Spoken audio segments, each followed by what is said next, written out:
Hello again. We're back with one more video just showcasing some of the tips and tricks of using the Turnitin LTI within Schoology.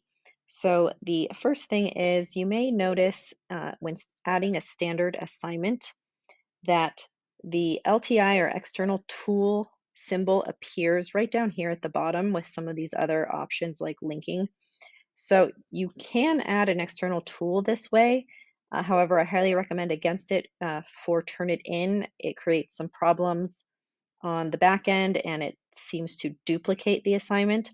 If you do need a place for description and extra information, then what you can do is just set up a folder where you have a page for instructions detailing what students need to do, any links to templates, any instructions for the peer review portion, and then students would submit within the assignment inbox. So that is the first tip.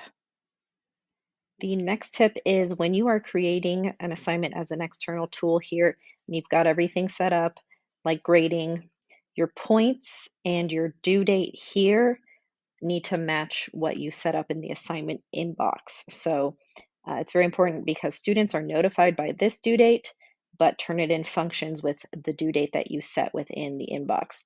So if I submit this assignment and then go in and edit the parameters,